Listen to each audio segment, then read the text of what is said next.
Welcome to part 2 of my Horde leveling Let's Play series. Of course, I'm here in Razor Hill with my level 8 Shaman character.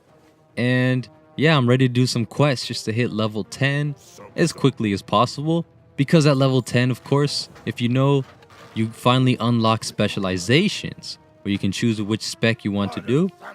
So I kind of want to play Enhancement Shaman because I find that more enjoyable than Elemental Shaman. Just because of the melee aspect of their game. I think it's more involved, more action packed. So I'm just picking up some quests here. And here is one of the Elders Rune Totem out here in Razor Hill. If you're looking to complete the Coin of Ancestry quest chain there. So I picked up my quest. Now it's time to head out and go do these quests.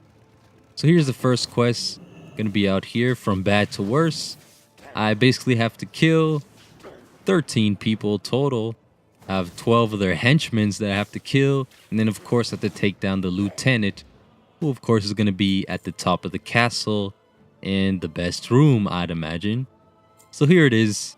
If you played this game before, especially back before all these changes, you'd say this place has kind of changed a little bit. Not from any, aesthetic points of view, just from how they rearranged the quests. Now, it used to be filled with, I would have to say pirates, really. The Kolteras people, they're wearing green clothes. You see them on the floor, they're just dead, scattered everywhere. And you have the North Watch force over here, replace them instead. But it's generally the same quest, have to kill a bunch of people. And I have to take some Kolteras treasure, which just happens to be laying around outside in the world of Warcraft, right? Something normal, not anything crazy. So here's all these people, of course, just gonna go ahead and start killing more, but I eventually head up inside the castle where, I'm not kidding, I waited 5 minutes for the lieutenant to respawn. It did take quite a while. Now, I'm not sure if this had to do with when they updated the game in terms of each zone having its own leveling, but this guy is certainly tougher than before. I remember you usually just two-shot this guy and he goes down like nothing. And of course, in those tables in the background, under them you could find a whole mess of Kolteras treasure to help you finish up that quest. And also in that room there's also a chance for a rare elite to spawn there, just standing over there, which is nice, especially at the lower levels, because they give you so much experience. It gives you half a bar of experience, maybe even more than that, and that really helps you in the leveling process. And honestly, those things are kind of one of my favorite parts of the game, having those rare mobs, because you're out in the world, you're exploring, you're fighting, and you run into something different, someone that stands out. They have a silver dragon around their portrait, very interesting. It draws you in, and they have a chance to drop some, not rare gear, of course, but, green gear, uncommon stuff, and maybe even some bags, open up some more bag space for you, because in Warcraft, you can never have too much bag space. So here's the last guy I need to kill. He's just hanging out way over there for whatever reason. Just walking around aimlessly like most people in Warcraft.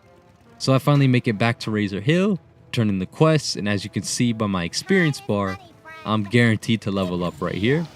So I get 1100 experience and jump up to level 9. I have to turn in this next quest, could get me closer to halfway, about a third of the way. Gonna go ahead and pick the Razor Hill Axe and the next quest, which is to kill 11 foaming sea elementals off the shore close over there where we just completed the previous quest. And I'm gonna go ahead and pick up this next quest as well, which is in the same area. It's the same set of quests. Do have the Burning Blade quest, but that's kind of north of ways. I'm just go over here and complete these two quests as they're much closer. So here's the next set of quests, the Sea Elementals in the Gnomish toolboxes. And of course, when you're over here, you'll see some orcs just hanging around, and they're pretty beat up and dead. Just go ahead and pick them up, and you just have to find 4 of them, and that'll help you out. Now for the Gnomish toolboxes, I think I accidentally cut it out of the video, but it's just a little toolbox you see scattered around here. They're pretty obvious. You'll see them from a mile away, so it's relatively easy. Of course, you need to collect 4 of them. But back in the day, before all the changes, To get those toolboxes, you actually had to go out in the water and go underwater, check out the sunken ships, and find some gnomish tool sets there. It's very tedious quest, and it took, like triple the amount of time that it takes now, I think it was a good change. It really helps out balancing the time you spend on doing those quests there. So with these quests here, I hit level 10 and I make it, 35% of the way. And of course, that will unlock some specializations for me here, so I can finally choose spec that I want, which is enhancement, because elemental shaman is the default spec. So here's enhancement shaman. Of course, it's a melee focused class and it has a ton of awesome abilities, but of course the best ability is storm strike. You don't get that until around level 20, I believe, so kind of had to put in more time before I get there.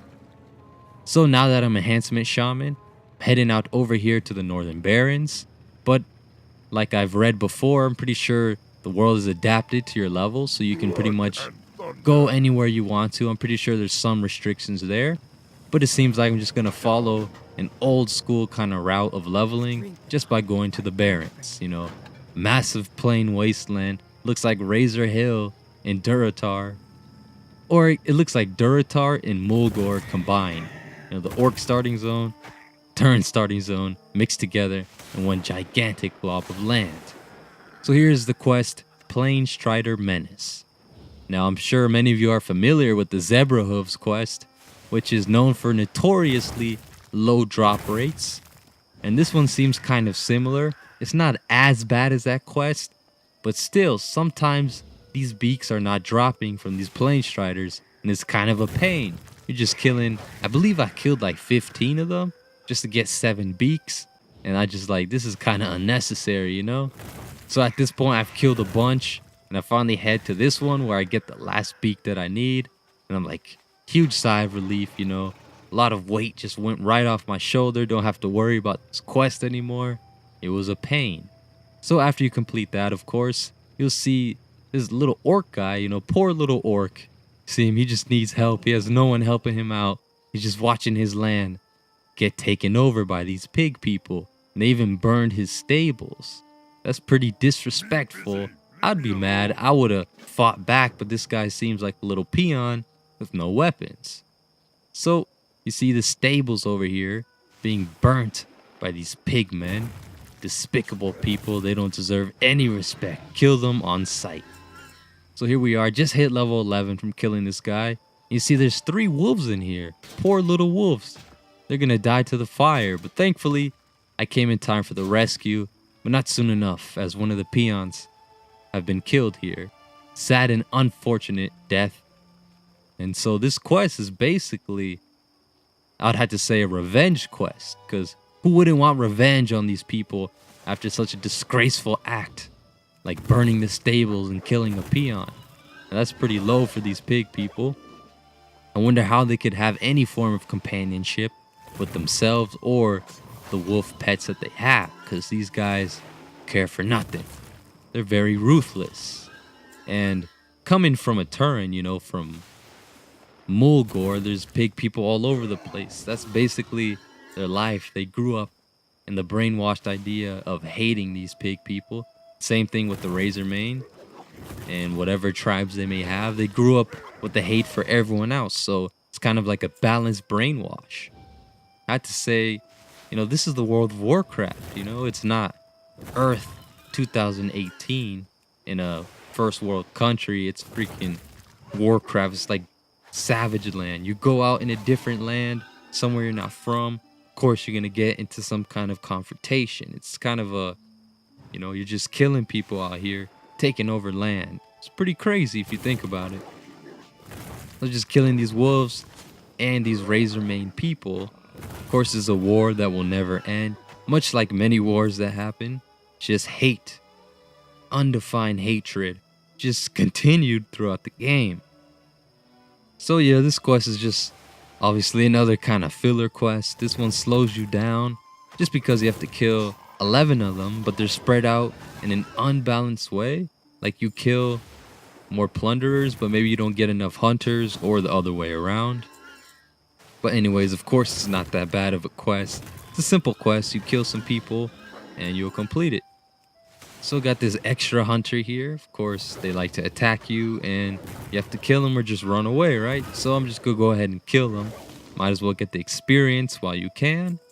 And yeah, that's the completion of that quest. So just gonna turn it in now.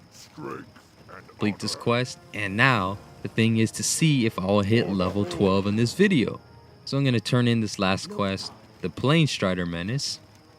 Gives me 2600 experience and I don't level up. But anyways, that's all for this video. Thanks for watching and stay tuned for more.